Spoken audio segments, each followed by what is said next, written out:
class 9. This is the second clip of civics from chapter 2 democracy. In this chapter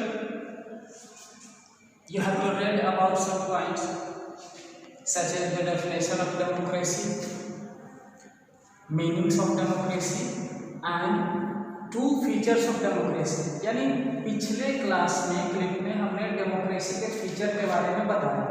तो democracy के 4 features में से 2 feature major decisions by elected leaders and free and fair electoral competition बता चुके हैं। ये आपका democracy का 3rd फीचर है और ये रहा 4th फीचर। तो चलिए 3rd फीचर स्टार्ट करते हैं। आपको यहाँ उसी तरह से सुनने पे ज़्यादा फोकस करना है क्योंकि यहाँ पे शब्द कम लिखा हुआ है। तो 3rd फीचर हो गया rule of law and respect for rights. चलिए इस फीचर्स को समझने से पहले एक कंट्री है जिम्बाब्वे, उसका एग्जांपल यहाँ पे दिया हुआ है। जरा उसी को समझते हैं कि क्या है इस कंट्री में क्या हुआ है।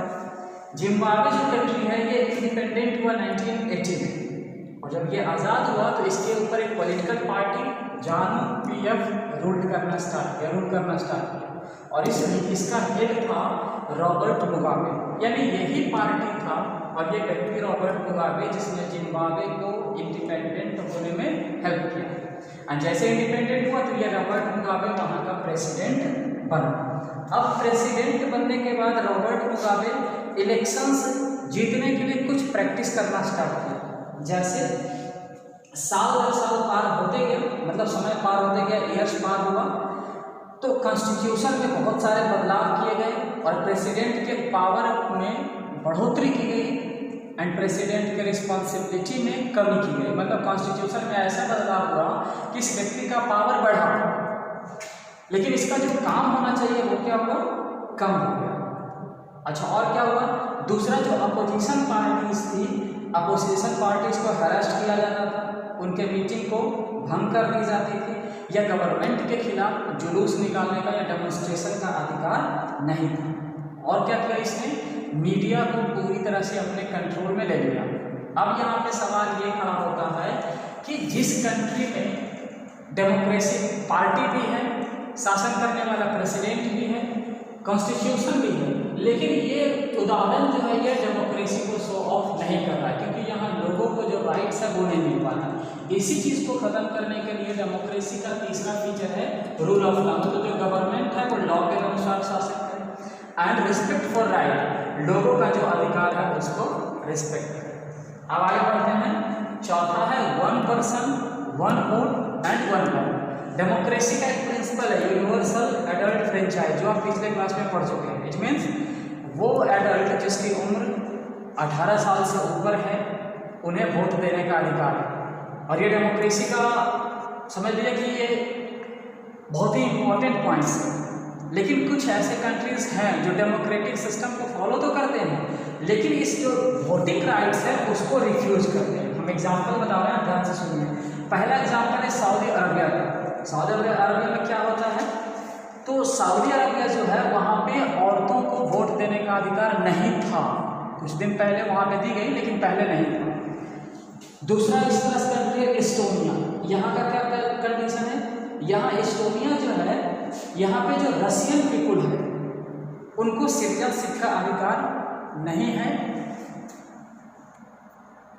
एस्टोनिया में क्या देख रहे थे कि जो रशियन पीपुल है उनको सिटीजनशिप का अधिकार नहीं है, सिर्फ जो वहाँ के लोग हैं उन्हीं को वोट देने का अधिकार है। तो यहाँ पे हम क्या देख रहे हैं, डेमोक्रेटिक सिस्टम है इन दोनों कंट्री में, लेकिन वोटिंग का अधिकार क्या है, पर्टिकुलर, किसी को दिया जा रहा है किसी को नहीं दिया जा रहा है। इस चीज़ से बचने के लिए डेमोक्रेसी का 4था फीचर काम करता है, यानी 1 पर्सन, हर एक व्यक्ति को 1 वोट देने का अधिकार होना चाहिए और उसका एक ही वैल्यू भी होना चाहिए। ऐसा नहीं पड़े ज़्यादा पावरफुल व्यक्ति उसका ज़्यादा काम नहीं होगा। इसके अलावा ये जो है फीचर्स कंप्लीट। अब अगला पॉइंट है आपका डेमोक्रेसी का demerit of democracy and merit of democracy. चलो डिमेरिट देखते हैं, डेमोक्रेसी में क्या कमी है। डेमोक्रेसी में क्या होता है कि डेमोक्रेसी एक ऐसा सिस्टम होता है जिसमें जो लीडर होते हैं वो पार्टिकुलर टाइम के बाद बदल जाते हैं। जिसके बाद क्या होता है, पॉलिटिकल इनस्टेबिलिटी आती है। मतलब एक लीडर जो शासन कर रहा है, इलेक्शन हुआ, फिर से दूसरा लीडर आ गया, उसका सोच अलग है, इसके वजह से पॉलिटिकल अस्थिरता आती है। दूसरा पॉइंट क्या है इसका, demerit, political competition and power play. Democracy में क्या होता है कि हमेशा इलेक्शन जीतने के लिए पार्टी एक दूसरे से कंपटीशन करती है, और जिसके पास ज़्यादा पावर होता है वो क्या करते हैं, पावर को दिखा करके उसे जीतने की भी कोशिश करते हैं। तो ये भी एक कमी है डेमोक्रेसी का। तीसरा क्या है, delay in decision making. Democracy में क्या होता है, जब भी किसी तरह का डिसीजन लिया जाता है तो उसमें बहुत सारे लोग भाग लेते हैं। अब सब लोगों की सहमति की वजह से डिसीजन तुरंत हो नहीं पाता। जैसा पार्लियामेंट में आप देखते हैं इतना सारा लोग बैठता है कि किसी डिसीजन को तुरंत लिए ही नहीं जा सकते, किसी का कोई मत, किसी का कोई मत होता है। तो ये एक तरह से डेमोक्रेसी का डिमेरिट है, डिसीजन को डिले करना है। चौथा क्या है, जब भी इलेक्शन होता है यानी इलेक्टोरल कंपटीशन होता है तो इलेक्शन के समय में बहुत ज़्यादा करप्शन होता है। जैसा हमने एग्जाम्पल में बताया था पिछले क्लिप में, बूथ को लूट लेना, लोगों को पैसे देना, मतलब अपनी तरफ किसी तरह से वोट कलेक्ट करना। तो ये सब डिमेरिट है। अब ये डिमेरिट ये दिखाता है कि डेमोक्रेसी एक ऐसा फॉर्म है गवर्नमेंट का जो सबसे बेकार है। लेकिन इतना डिमेरिट होते हुए भी आज डेमोक्रेसी पूरे वर्ल्ड में लगभग 90% कंट्रीज में डेमोक्रेसी देखने को मिलता है, और उसका कारण है डेमोक्रेसी का मेरिट। चलो मेरिट को भी देखते हैं। पहला मेरिट क्या है डेमोक्रेसी का, कि it is a accountable form of government. Accountable मतलब ये लोगों के प्रति जवाबदेह सरकार होता है। कैसे, इसको आप समझ सकते हैं कि एग्जाम्पल से सुनिएगा। चाइना के अंदर फेमाइन आई थी 1948 में, एंड उसी समय इंडिया में फेमाइन की वजह से वहाँ बहुत सारे लोग मारे भी गए, एंड इंडिया के अंदर भी फेमाइन आया लेकिन उतने लोग मारे नहीं गए।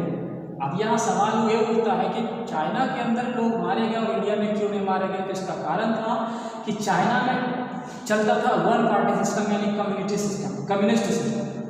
अब इंडिया में चलता था डेमोक्रेसी। यहाँ के डेमोक्रेटिक गवर्नमेंट ने क्या किया, जब फेमाइन आया तो लोगों की भोजन की कमी को आपूर्ति करना स्टार्ट किया, तो यहाँ लोग कम मरे। तो यहाँ क्या देख रहे हैं कि जो डेमोक्रेसी में जो गवर्नमेंट होता है, जब भी किसी तरह का समस्या आता है तो ये लोगों के प्रति अपना काम करना शुरू कर देते हैं।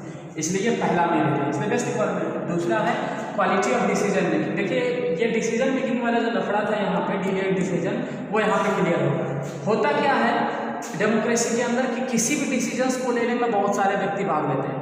एंड डेमोक्रेसी में क्या होता है, डिसीजंस भले ही लेट से आता है लेकिन सबकी सहमति से आता है, जिसके वजह से गलती होने का चांस बहुत कम रहता है। तो ये सेकेंड मेरिट हो गया। थर्ड क्या है, डील डिफरेंसेज एंड कॉन्फ्लिक्ट। अब इंडिया का देख लो, इंडिया में बहुत सारे लैंग्वेज हैं, बहुत सारे धर्म हैं, बहुत सारे जात हैं। अब इनके बीच में अंतर और कॉन्फ्लिक्ट हमेशा होंगे।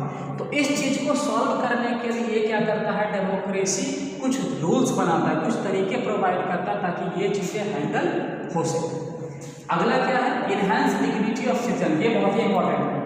डेमोक्रेसी के अंदर लोगों का जो डिग्निटी होता है, अधिकार होता है, उसे समय समय पे बढ़ाई जाती है। जैसे इंडिया में आप देख रहे हो कि इंडिया के अंदर लोगों को 6 फंडामेंटल राइट्स हैं, उसके अलावा और भी बहुत सारे राइट्स हैं। तो ये क्या करता है, लोगों के अधिकार को इंक्रीज कर रहा है। आज लास्ट क्या है, करेक्ट इट्स ऑन मिस्टेक्स।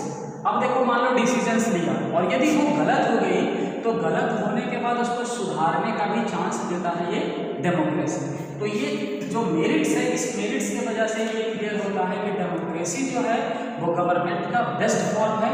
यहाँ पे इसमें लोगों को बहुत सारे अधिकार दिए जाते हैं। इसी वजह से आज ज़्यादा से ज़्यादा कंट्री डेमोक्रेसी को भी एक्सेप्ट किए हुए हैं।